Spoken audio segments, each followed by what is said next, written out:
nga pangagamhanan taliwala sa pandemyang COVID-19. Lagi handa!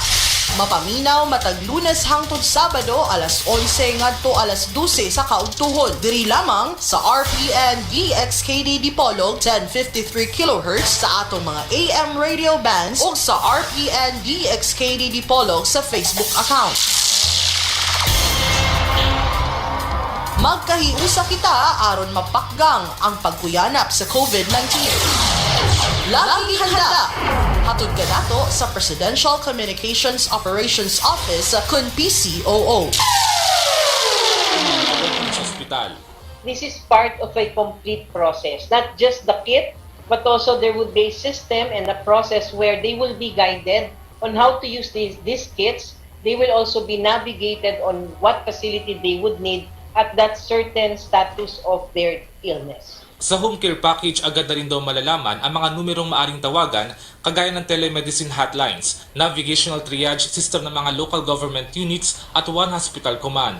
When we say home care package, we will have a financing mechanism for that, and that is what we are negotiating with PhilHealth. We are going to link this with the other processes on the ground. Samantala, makatutulong umano ang paggamit ng throat spray at anti-malaria drug na hydroxychloroquine para mabawasan ang risks na mahawa ng COVID-19 sa mga lugar na may mataas na transmission rate. Ito ang lumabas sa isang pag-aaral sa Singapore na nilahukan ng mahigit 3,000 migrant workers noong May 2020. Ayon sa ulat na babawasan ng 20% ang tsansang mahawa ng virus ang paggamit ng povidone iodine throat spray 3 beses kada araw o ang pag-inom ng hydroxychloroquine 1 beses kada araw. Ang hydroxychloroquine ay dati nang isinali sa Solidarity Trial ng World Health Organization, ngunit ipinatigil dahil umano sa panganib na posibleng idulot sa mga pasyente. So kailangan antayin muna po natin ang ebidensya at saka rekomendasyon ng experts bago tayo gumamit ng mga ganitong mga technologies. Mark Fetalco para sa Bayan. Samantala, pinanawagan ni Senate Committee on Health and Demography Christopher Bongo na isama na sa babakunahang frontliners at essential workers ang mga proctor at watcher sa mga board exam upang magtuloy-tuloy ang serbisyo sa Professional Regulation Commission. Narito ang detalye. Dapat maisama na sa mga frontliners at essential workers ang mga proctor at watchers sa mga board exam ng Professional Regulation Commission o PRC. Panawagan ni Senate Committee on Health Chairperson Christopher Bongo sa pamahalaan, dapat maisama na sila sa A4 priority list na mababakunahan upang makapagtrabaho sila ng maayos nang hindi maantala ang pagsasagawa ng mga licensure exam. Naiparating na ni Go kina Vaccine SAR Secretary Carlito Galvez Jr. at Health Secretary Francisco Duque III ang kanyang suhestyon. Nito lamang Marso kasi, umabot na sa 52 ang COVID-19 positive sa PRC Central at Regional Offices. Dahilan kaya pinagpaliban sa Nobyembre ang licensure exam para sa mga nurse na nakatakda sana sa katapusan ng Mayo. Para kay Go, mahalaga ang licensure exam para sa mga health professional, lalo ngayong panahon ng pandemya. Kaya mapipigilan lang ang pagkaantala ng mga ganitong exam kung protektado ng mga proctor at watcher ng PRC. Binigyang diin ni Go na totoong limitado ang galaw sa bansa dahil sa pandemya, pero dapat din anyang balansehin ang pangangailangan ng bansa, lalo na sa mga propesyon ng mga kababayan na maaring mawalan ng hanap buhay kung patuloy na maantala ang operasyon ng PRC. Isinusulong din ng senador na maisama na rin sa vaccination priority ang mga nagsipagtapos sa health-related profession bago pa sila kumuha ng board exam. Kailangan kasi anyang madagdagan ang bilang ng healthcare workers at maaari silang makatulong kung tutulungan din sila ng pamahalaan na mabigyan ng proteksyon laban sa virus.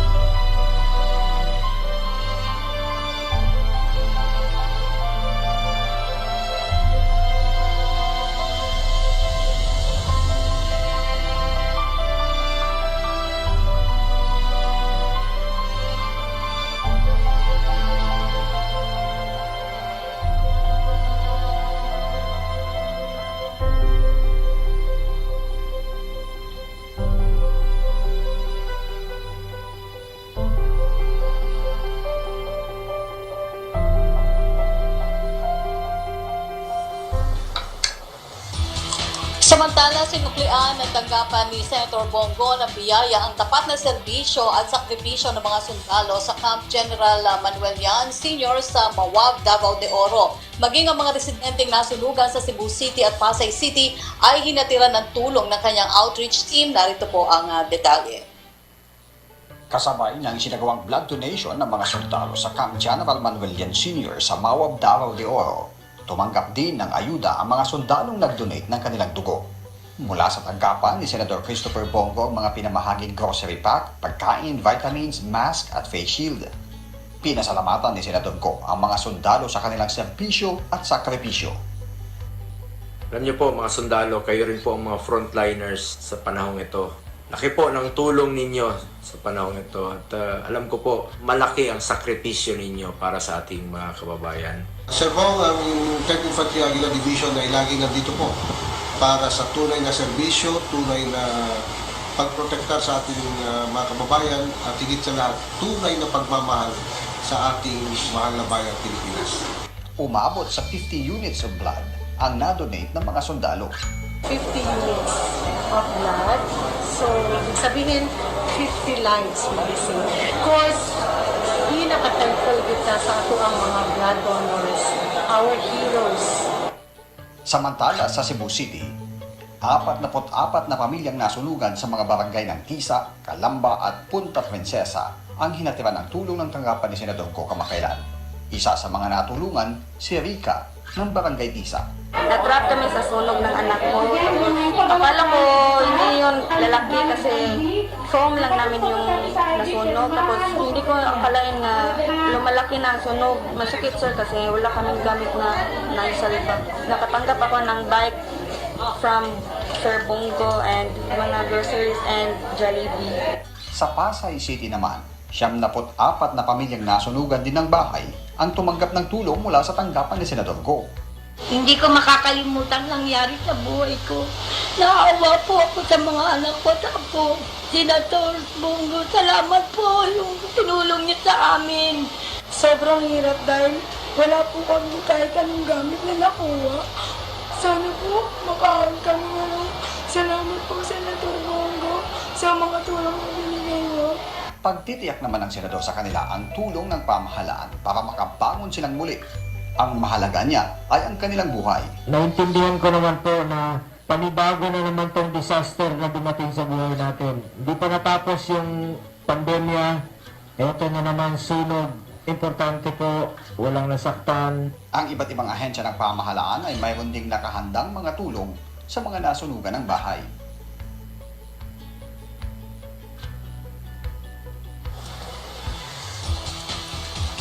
Sa iba't ibang dako nga ng bansa, buhay na buhay ang bayanihan para sa mga nangangailangan nating kapwa sa pamamagitan ng community pantries.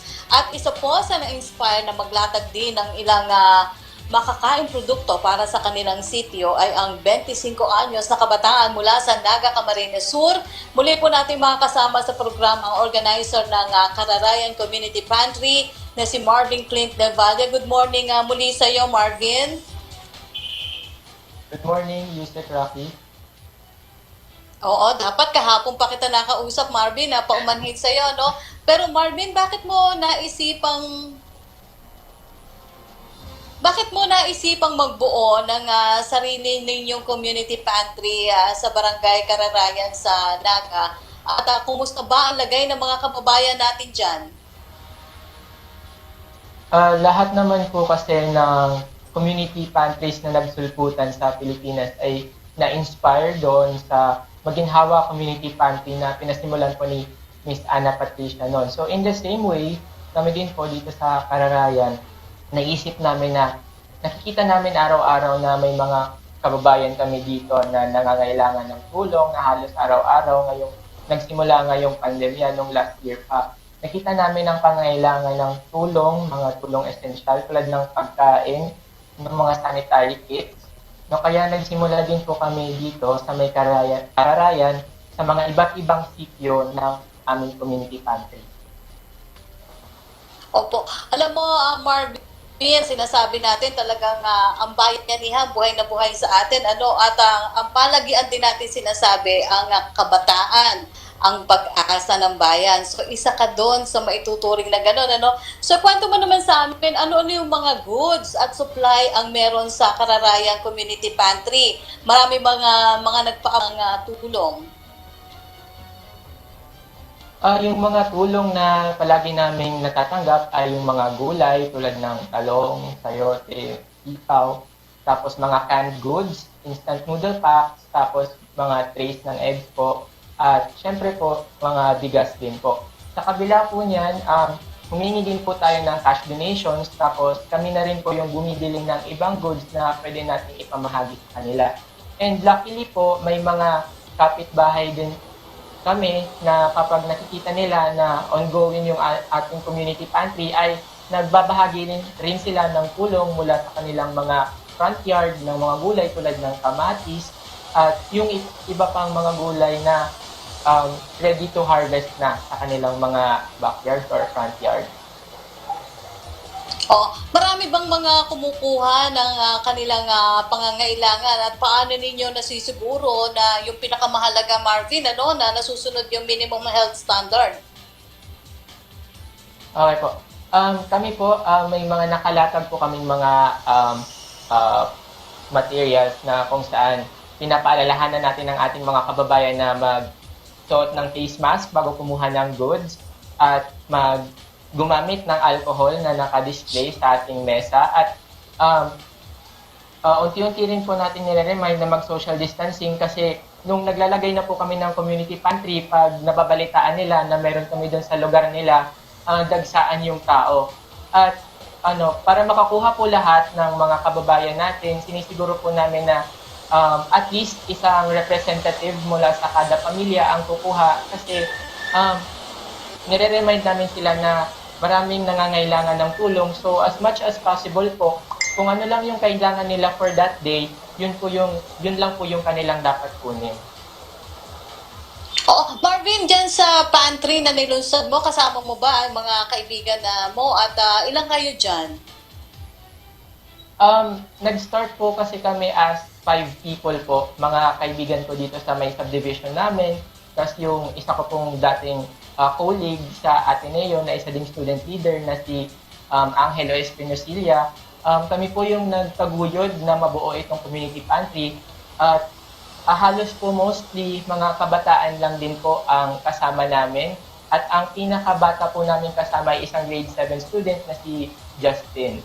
So yan po, doon po nagsimula ang aming community pantry dito sa Kararayan. Kami natutuwa sa iyo, Marvin, at sa iyong mga kaibigan, na dahil kahit sa gitna ng pandemic talaga nga naiisipan nyo na gawin yung inyong role sa ating bansa. So plano nyo raw na ilipat-lipat din itong community pantry sa iba't ibang lugar o sitio dyan sa Naga. So paano nyo ito gagawin? Basically po, napakalaki po kasi ng barangay namin. Ang barangay Kararayan po ay composed of maraming mga sitio. Tapos doon po sa mga sitio na yon, marami pang mga liblib na komunidad na minsan o hindi naaabutan ng tulong. Kaya yun po yung goal ng community pantry namin na maging mobile community pantry siya. Hindi lang siya sa isang lugar na ka-designate, kundi kami po yung pupunta, yung mismong pantry yung pupunta sa kanila para mas accessible po at mas marami tayong matulungan na mga mamamayan dito sa barangay ng Kararayan. So Marvin, paano nyo ito pinaghandaan? At kayo ba ay yung mahalagang gagawin, nakikipag-coordinate kayo sa mga barangay bago kayo mag-set up nitong community pantry? Before naman po kami nag-start, nakipag-connect na po kami sa Naga City Youth Officials, yung official youth legislative branch ng city na kung saan sumusuporta sila sa mga ganitong adhikain. And luckily po, napahintulutan tayo at natulungan tayong i-promote ang Kararayan Community Pantry sa pamamagitan nila. Doon naman po sa aming barangay, hindi muna po kami nakapagpaalam kasi temporarily naka-lockdown po sila ngayon. So wala pa po kaming nasasabihan dito sa barangay. Kundi po word of mouth na lang po yung natin pag-spread ng news na we are starting up community pantry dito sa Kararayan. Pero the city supports it naman po through the Naga City Youth Officials. Oo, sige. Marvin, may suggestion na gawin na lang house to house itong community pantry, para daw makaiwas sa hawahan ng virus. So, payag ka ba dito? Kakayanin nyo ba ito? Palagay mo, feasible na gawin nyo ito? Sa amin naman po, it's feasible, but with the help of more people, kaya nga po kailangan din po namin ng dagdag na volunteers kasi in case na it will be house to house, willing naman din po kami kasi nga yung goal naman ng aming pantry is to reach people na hindi na aabutan ng tulong or kumbaga wala na silang time para pumunta sa mga pantries na ganito. Kasi po kapag tumatayo kami or kapag naglalagay kami ng pantry, yung iba nahuhuli daw sila kasi ang layo pa ng bahay nila, yung iba may may trabaho pa. So kung hindi man sila maabutan ng tulong, malaking tulong na rin po itong pag house to house and para rin po lahat tayo maging safe and less contact sa tao. Oo. Marvin, kami ay sumasaludo rin sa inyo dahil sa inyong kabataan ay talagang ginagawa nyo yung mga hakbangin na kaya nyong gawin para at least kahit papano makatulong din kayo sa pamahalaan. So ikaw ba ay may mensahe o panawagan para sa ating mga kababayan mo dyan sa Naga? Sa lahat ng magsisimula pa lang ng mga community pantries, huwag tayong titigil kasi alam natin na maraming nangangailangan ng tulong. At ang silbi talaga ng mga pantries na ito ay para maitaguyod yung serbisyo to bridge the gap ng mga services na hindi napupunan ng ilan sa ating mga nasa serbisyo tulad ng pagbigay ng tulong sa pamamagitan ng pagkain, mga sanitary kits, ganyan. Huwag tayong titigil sa pagtulong kasi alam natin na itong maliit na hakbangin na ito ay malaki ang tatahakin nito para sa ikabubuti ng lahat. Okay. Maraming salamat sa iyong pagiging mapagkawang gawa, Marvin. Kasama rin ng iyong mga kasamahan. Nagpaabot mo yung pasasalamat namin sa kanila, si Marvin Clint Del Valle, ang Community Pantry Organizer mula sa Naga. Mabuhay kayo at siyempre, stay safe, Marvin. Maraming salamat po, Yusek Rocky, at ingat din po tayong lahat.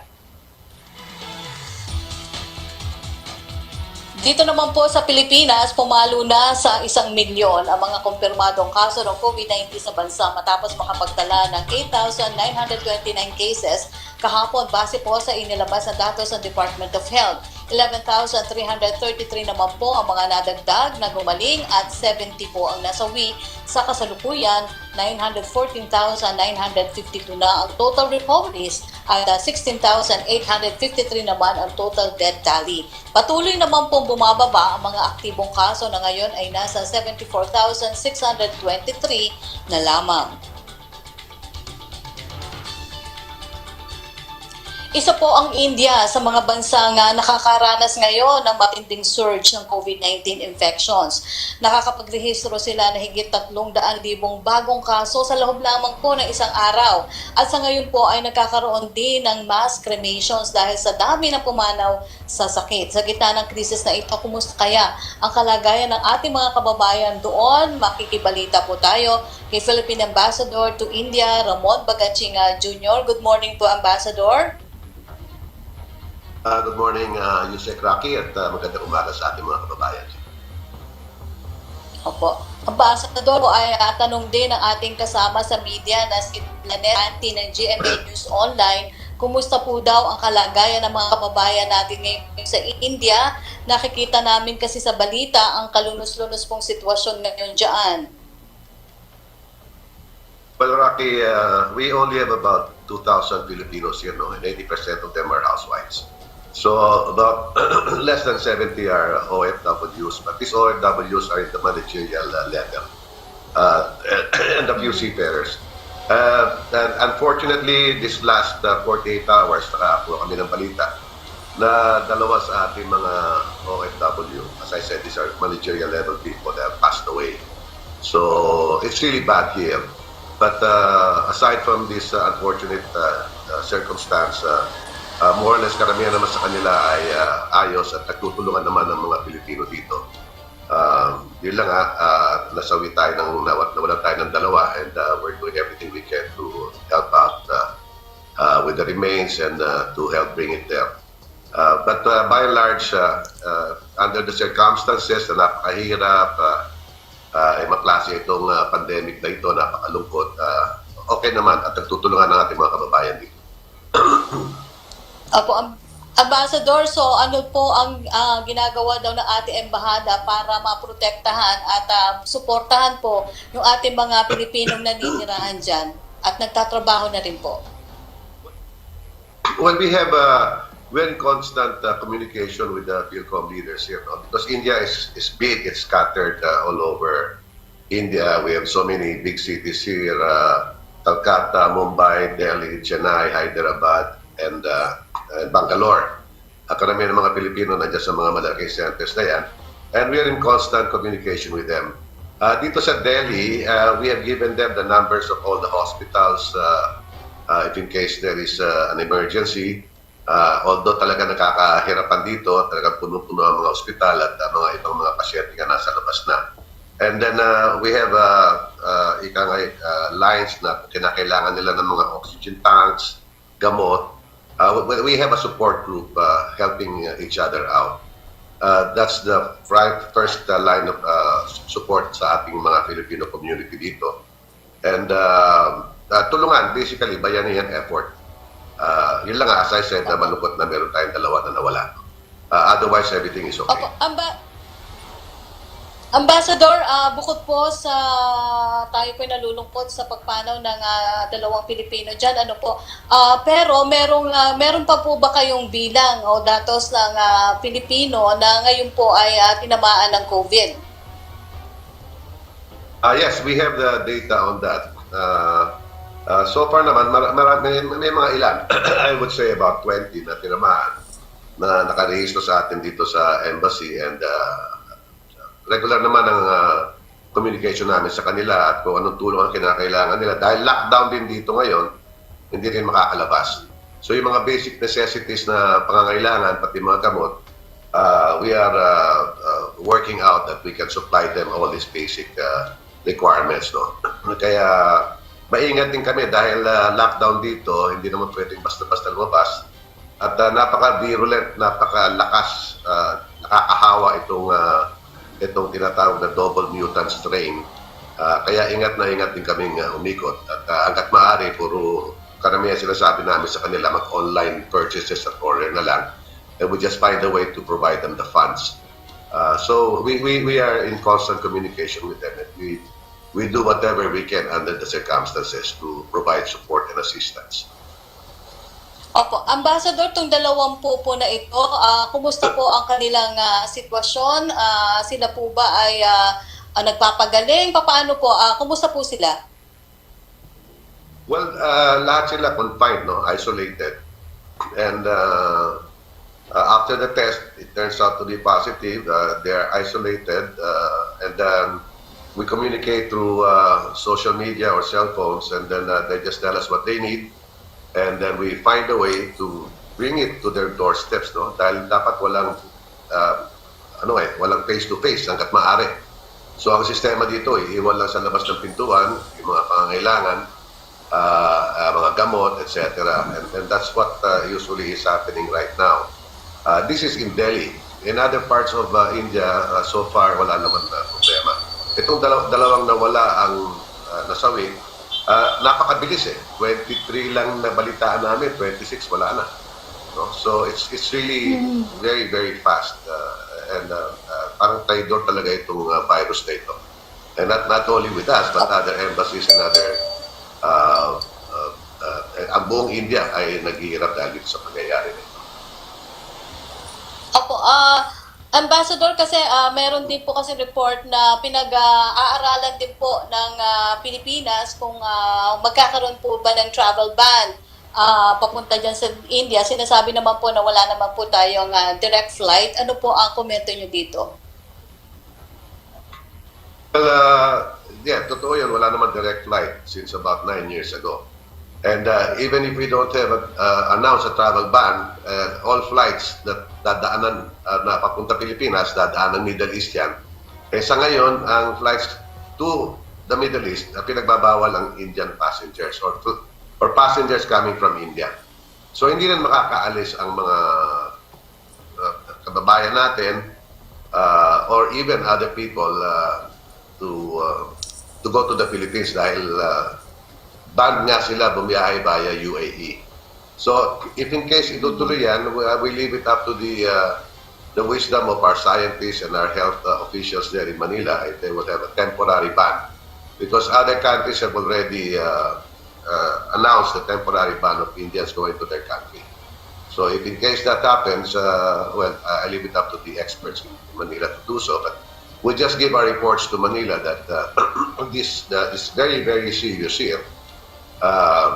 We cannot underestimate this virus, no? And definitely, if other countries are stopping the travel of Indians to their countries, that is something that our government should seriously consider also. Opo. May pahabol lang pong tanong si Joseph Moro, ang kaugnay po dun sa na-report nyo na dalawa po nating kababayan na nasawi. Ang tanong po niya ay kailan daw po nasawi itong dalawa at yung mga pamilya po ba nila ay na-inform na? Papaano po ba? Uuwi po ba dito yung labi nila? Well, nalaman namin ito kahapon lang. They passed away 26, no? So that's yesterday morning. We found out only early yesterday morning about this incident. The employers reported it to us. We have provided the information required, the documents required for proper arrangements with the funeral parlor. And the family, I presume, have been notified already because they are in communication with the employers. Now, as to the handling of the remains, that is something that we have to figure out because, as I said, no flights coming from India. All flights via Middle East are suspended right now. So that is something that we have to work on. Ang importante muna is ayusin natin ang mga labi kung nasawi na ito based on the instructions of the families. And then we will see how we can make arrangements with the airlines for their transport back to the Philippines. So it's really very difficult. No? These are unusual times. And there's a lot of pause or stop to movements here in India and movements in and out of India. So that's another challenge that we have to face. Ambassador, kumusta naman po ang ating embahada dyan? Paano po ang operasyon ninyo? Well, we have to close it since last week pa. We have to close the embassy. Primarily because there's a lockdown. The local government here, the New Delhi government ordered a lockdown. So there's no movement. And because of the surge, ang tawagan ni Prime Minister Modi, this sudden storm surge happening here. 25,000 cases a day dito sa Delhi, about 400-500 deaths. As you said, 1 million cases in the last 3 days, 350,000 a day, and about almost 200,000 deaths all over India. So because of that order of lockdown, we had to close the embassy since last week, and my order is to that we remain closed until May 17. So pasensya na lang muna yung ating mga kababayan at mga Indiano na nangangailangan ng visa, etc. That we have to remain closed for their safety and for the safety of our people here also. Besides, they can't travel because of all the travel bans. Ambassador, may tanong lang po si Joseph. Ito pong dalawang Pilipino na nasawi ay dahil po sa COVID. Yes. Sorry if I didn't say that. Yes. COVID, definitely, it was the case of the death was COVID. Opo. Ambassador, kumusta naman po yung vaccination program ng gobyerno ng India? Isinasama rin po ba nila ang ating mga migrant Filipino sa pwedeng mabakunahan gaya po ng ginagawa sa ibang bansa? Yes, nag-umpisa sila magpabakuna ng libre sa government hospitals at pag private hospitals may bayad ng konti lang. This is government subsidized. So they rolled out Covaxin, yan ang brand ng bakuna, Covaxin at saka Covishield, which is AstraZeneca, as early as the last week of March. Tinuna nila yung mga 45 years old pataas. And then starting May 1, they will open it up to everybody over 18 years old. So far, nakakabakuna na sila ng about 155 million, no? And this is open. So pati ang mga diplomats, non-Indians, they can take the vaccine. So yung mga kababayan natin, mga Pilipino dito na gusto magpabakuna, pwede. So they are encouraged to go to the nearest vaccination centers, either hospitals, private clinics, or if they can go to their employers, or kung malalaki yung kanila may mga complex dito, mga residential complex, pinupuntahan yan. So open po ito at marami sa ating mga kababayan na nagpapakuna na. Opo. Kami rin ay nag-aalala sa sitwasyon niyo, Ambassador. Pasensya na itatanong ko, kayo po ba ay nagpabakuna na rin? Yes. Fortunately, I was able to have a vaccine noong April 2, no? And but because of the, alam mo, ano ito parang perfect storm ito. Because napakainit dito ngayon, and then of course they say that India is one of the most polluted cities, and the COVID hits the respiratory system. So it's a combination of factors that really aggravates the situation if in case you have COVID. And considering further that dahil ang tawag nila dito double mutant strain. Sa ibang bansa sinasabi may UK strain, may South Africa strain, etc. Here in India, what they're saying is because of this surge, because of this the virulence of the vaccine, of the virus, and how contagious it is and how it easily transmits from one person to another, this double mutant strain is really very dangerous. And they're always saying, don't underestimate it. Even if you're asymptomatic, take the necessary medicines, take the medical kit. So we really have to be very careful, and that's why we encourage everybody, and the government encourages everybody here to take the vaccine. Opo. Ambassador, tanong lang po ni Celerina Monte ng Manila Shimbun, ano daw po ang specific work ng dalawang namatay nating Pilipino? Well, excuse me, no, one is both are in the managerial level. They're not seafarers. They're not on a manual labor type of work. They are managerial levels, no. But I do not want to divulge too much information out of respect to the families. So I can just say that they're on the managerial level work. Ambassador, ano na daw po ang estado ng ating COVID-19 vaccine deal sa Bharat Biotech at kailan po expected na dumating sa Pilipinas yung una pong batch ng doses mula sa kumpanyang ito? I was informed that as we speak right now, they're having their town hall meeting, no, because there was an order. This is, first of all, a tripartite arrangement. Ibig sabihin yan is between the supplier and manufacturer of the Bharat Biotech manufacturer, the Covaxin brand, and the local government units that have ordered, and the private sector undergo negosyo of Joey Concepcion. So the national government really has no participation here. But most important for the national government is to give the approval. IATF should give the approval for the export of these vaccines to the Philippines. I was informed further that the order is for 8 million doses, as I said, to be distributed between the LGUs and the private sector. And they have also informed me that hopefully the delivery will be by last week of May.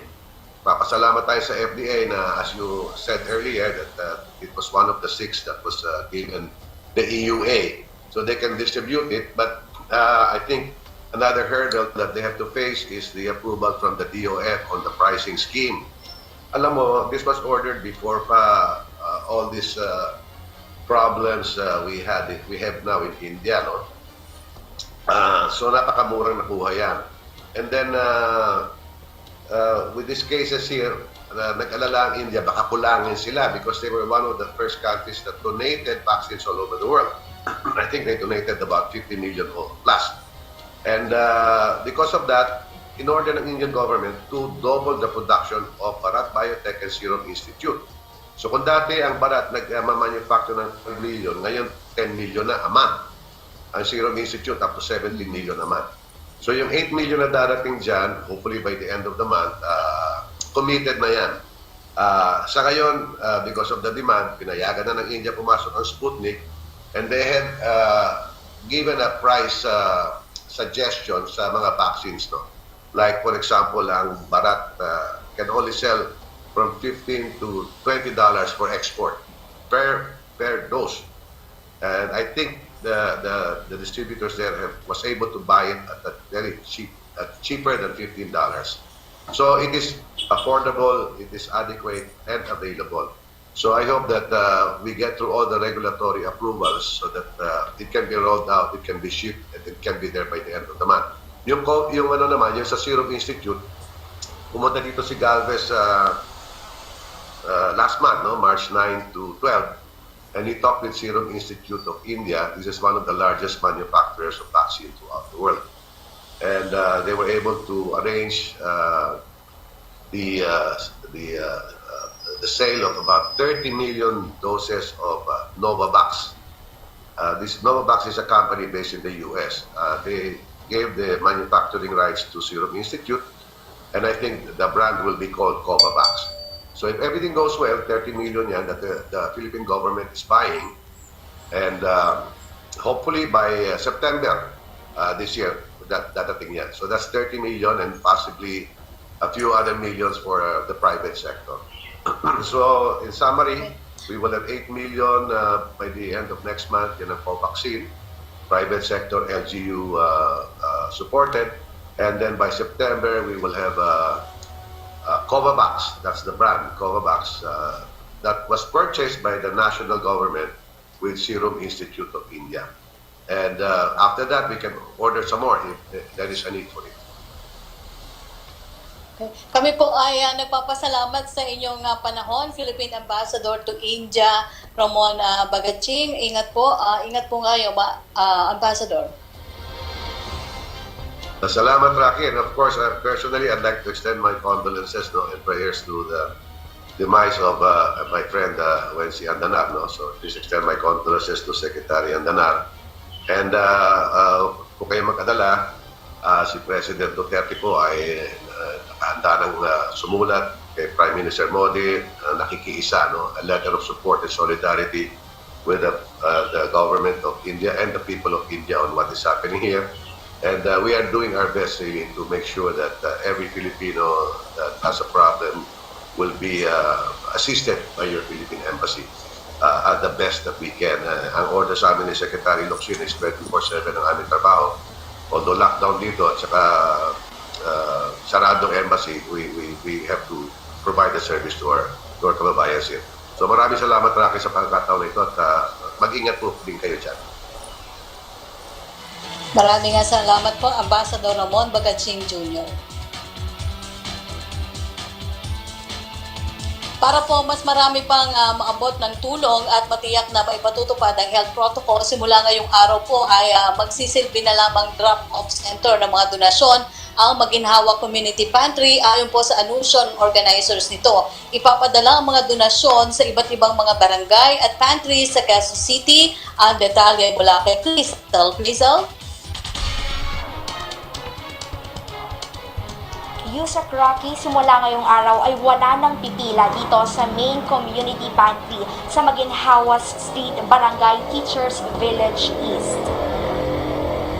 Ipatutupad na kasi ang bagong sistema sa mga community pantry dito sa Diliman, Quezon City.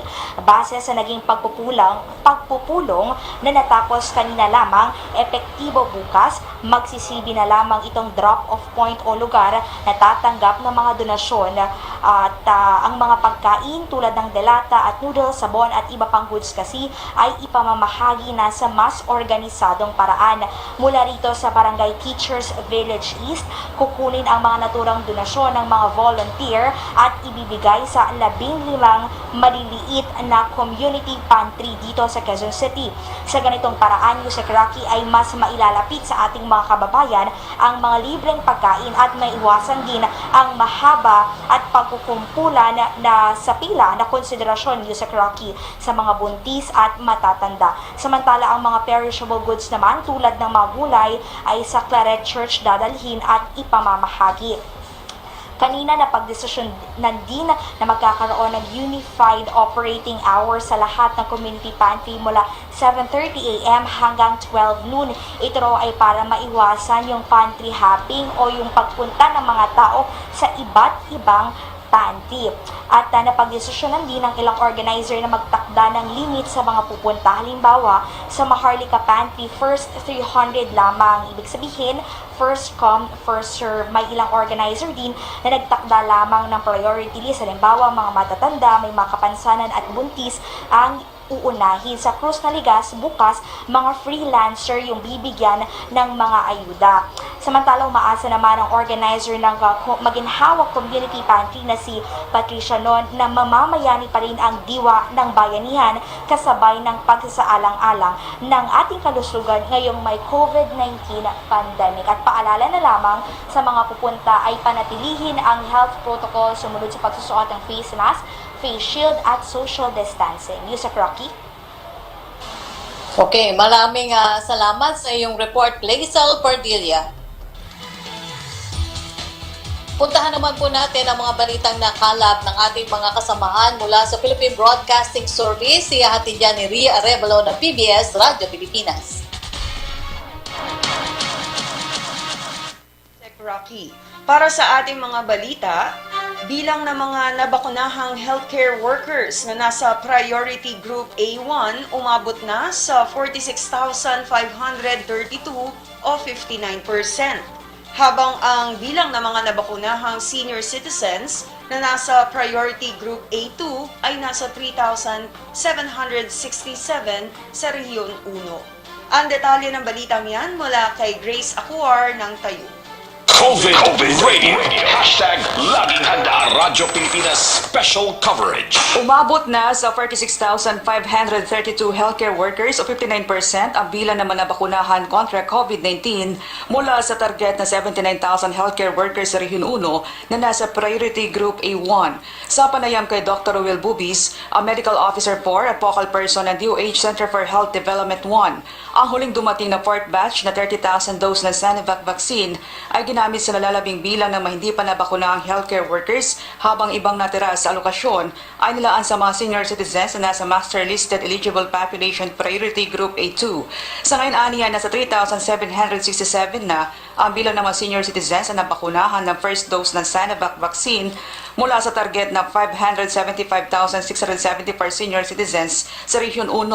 Ang bilang na ito ay binubuo ng 74,842 mula sa Ilocos Norte, 90,638 mula sa Ilocos Sur, 102,062 mula sa La Union, 295,211 mula Pangasinan at 12,921 mula Dagupan City. Ang mga nalalabing bakuna sa 30,000 dose na Sinovac vaccine ay dinala na sa mga cold storage facility ng mga provincial health offices sa rehiyon.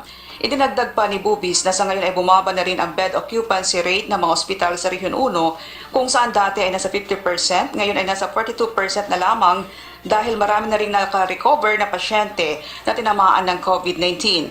Base sa nilabas na Region 1 COVID-19 update as of April 26, 2021, ang kabuang kaso ng COVID-19 ay nasa 14,433, ang bilang ng mga naka-recover ay nasa 9,863 at ang bilang ng mga namatay ay nasa 383. Manipod Tayug, Pangasinan, Grace Acuar, Radyo Pilipinas. Samantala, isang patay at dalawa ang positibo sa COVID-19 sa bayan ng Sogod, Southern Leyte. Mula Sogod, narito ang report ni Gemma Destrisa. COVID Radio. Hashtag Laging Handa Radyo Pilipinas Special Coverage.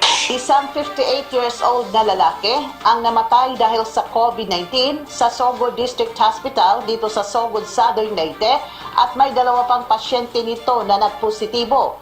Dahil dito, temporary closed sa ngayon ang hospital dahil sa isinasagawang disinfection at lahat ng kanilang mga medical staff, mga doktor at mga nurses, isailalim sa swab test.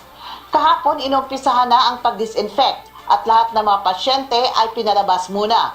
Sa ngayon, hindi muna tatanggap ng mga pasyente, referrals, walk-in patients at outpatients consultation ang Sogo District Hospital. Nanawagan naman ang mga staff ng hospital sa mga bumibisita sa kanilang mga pasyente noong April 15 hanggang 25 na mag-self at home quarantine muna at mag-monitor sa kanilang kalagayan at kapag may mga sintomas sa COVID-19, pupunta ito sa kanilang mga municipal health officer. Sa ngayon, hindi pa alam ng management ng Sogo District Hospital kailan ito ibalik ang kanilang serbisyo sa taong bayan. Dahil dito, nanawagan ang Department of Health sa lahat ng mga mamamayan na ipagpatuloy ang pagsuot ng face mask at face shield, physical distancing, maghugas ng kamay at mananatili sa bahay pag walang transaksyon sa labas. Gikan diri sa Sogod Southern Leyte, Gemma Destriza Narit, laging handa, Radyo Pilipinas. At yan po ang mga balitang nakalap ng Philippine Broadcasting Service. At mula rito sa Radyo Pilipinas, ako po si Ria Arevalo. Balik po tayo kay Giusep Rocky. Maraming salamat sa iyo, Ria Arevalo ng PBS Radyo Pilipinas. Mahigpit po na pinagtutuunan ng pansin ng pamahalaan ngayon ang kampanya kontra korupsyon at red tape. Matapos ilunsad ng Presidential Anti-Corruption Commission ang Project Kasangga, ilang ahensya na po ng pamahalaan ang nagpakita ng kanilang pakikiisa sa krusada ng malinis na gobyerno. Para alamin ang bagong updates tungkol dito, makakausap po natin si PACC Chairman Greco Belica. Magandang umaga po, Chairman. Magandang umaga, Ma'am Rocky, tsaka sa lahat po na nakikinig sa atin sa Pilipinas at sa ating mga kaibigan sa media. Thank you for having us here and for supporting the campaign of the President against corruption po. Yeah, for update po, ma'am, bigay lang ako ng konting update. Last week, we've signed up with ARTA para magtulungan na kampanya laban sa corruption at red tape dahil every time there's red tape, there's corruption. At yan po ang pinagtutuunan ng Pangulo sa nalalagay niya ang panahon sa opisina. Gaya sinabi niya, it would be concept corruption and bureaucratic red tape. So ang ARTA at saka ang PACC po ay nagpirmahan na magtutulungan sa investigasyon, profile ng kaso at sasabit ng mga recommendations at reports sa ating Pangulo. Number 2 po, last week we also signed up and launched the Kasangga, Tukang Laban sa Korupsyon in a anti-corruption with an anti-corruption manifesto signing po sa BIR that was led by Commissioner Cesar Bulay. Kasama po lahat ng pinakamatataas opisyal ng BIR at mga RDOs at ilang examiners. There were around 500 participants who signed and pledged to help stop fight corruption, and if they will ever get into corruption, they will voluntarily resign. This is all part of the intensified campaign of the President against grafting corruption and bureaucratic red tape. Amin pong we are putting the fight against corruption in every front, or in all fronts,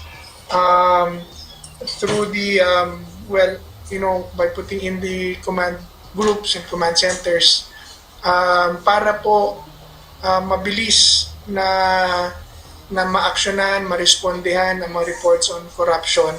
That's why the PACC will also be tapping the law enforcement offices as it is part of his authority para po mag-imbestiga at mag-validate ng mga information. Number 2, we have we are organizing the Task Force Lifestyle Check. Ito po ay isang authority ng PACC na gagamitin namin ngayon against officials na yung bang laging sinusumbong, ang dami-dami sinusumbong, pero ang hirap produsan ng mga ebidensya dahil ganyan po ang korupsyon, talagang tagon-taguyan. However, by looking at their bank accounts, their properties, their sal, and may mga, gaya ngayon po, meron kami mga matataas na opisyal na tinitingnan na lagi nire-report sa amin na if yung kanilang gastos, yung kanilang ari-arian ay hindi commensurate sa kanilang mga kinikita bilang opisyal or sa lalo-lalo na sa declared nila sa salin, sila po ay pwedeng kasuhan ng unexplained wealth.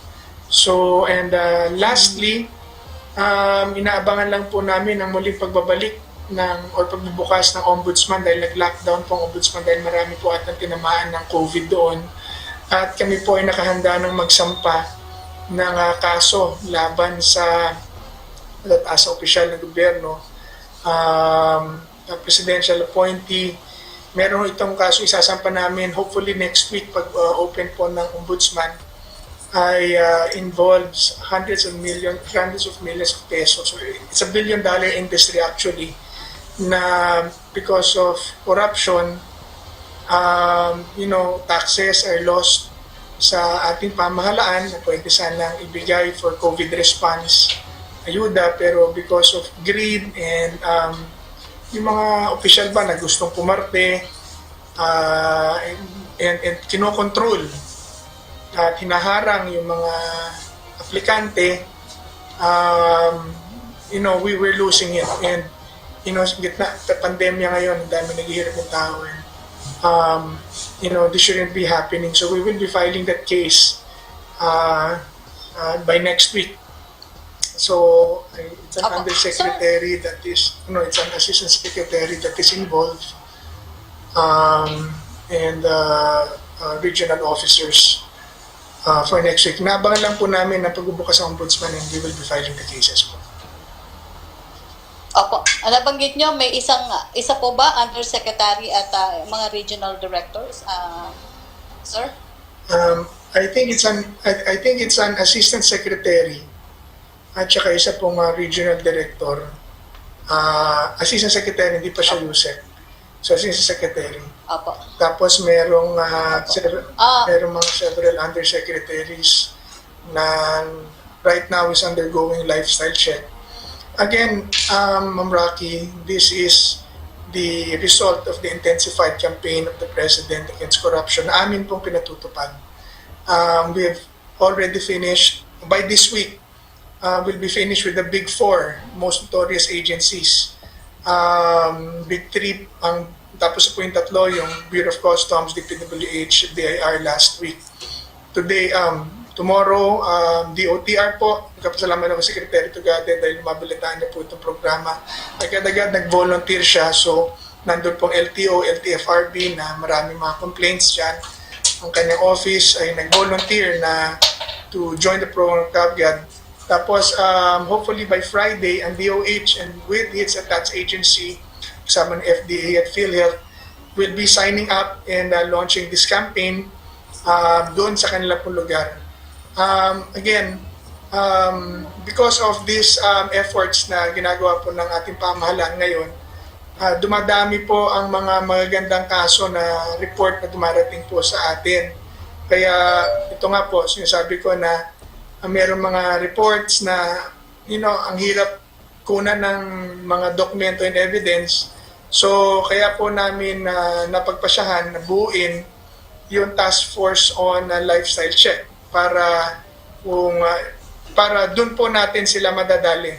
If they have monies and properties way beyond their SALN, or that they declared in their SALN and way beyond their means, they can be held liable for unexplained wealth. Sir, doon po sa lifestyle check task force, bago po ito, sir? Opo, bago po ito, inorganize namin sa PACC para mapabilis at mapalakas ang kampanya natin sa corruption through lifestyle check. So inorganize po namin yan, and we'll be calling in the offices na kailangan natin dyan. Andyan po, katulong na natin naman.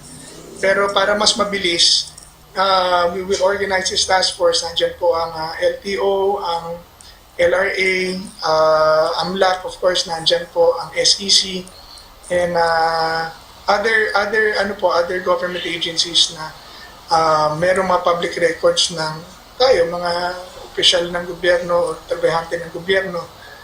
Dapat i-declare na maayos ang ating mga ari-arian para yun talaga ang trabaho natin. We live in an hourglass.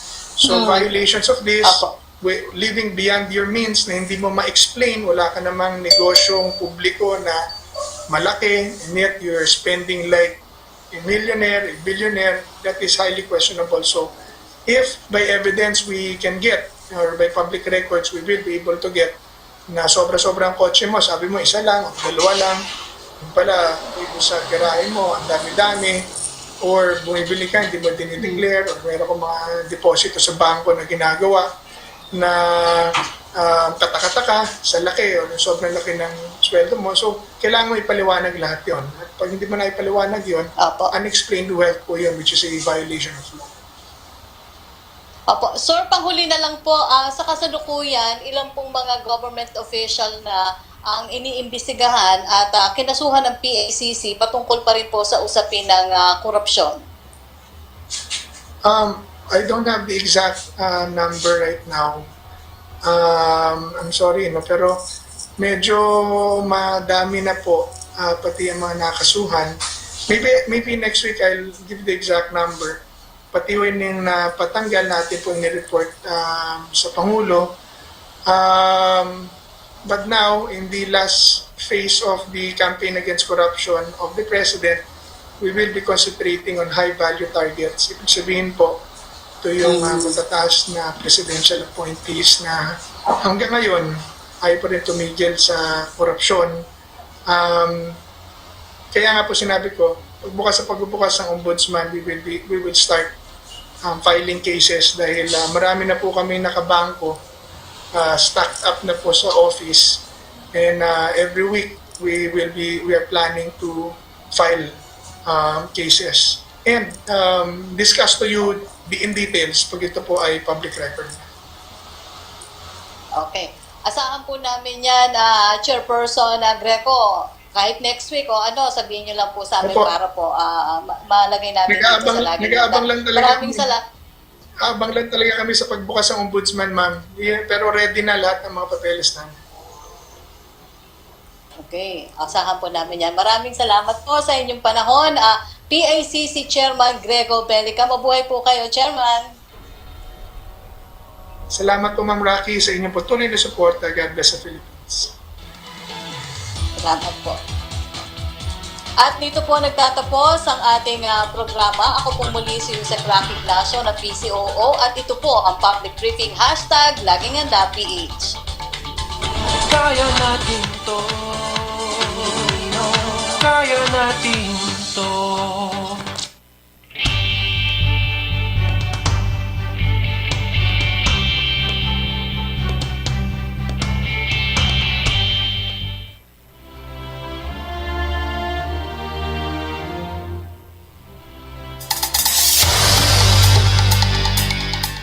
Taliwala sa nahiagumang pandemya ning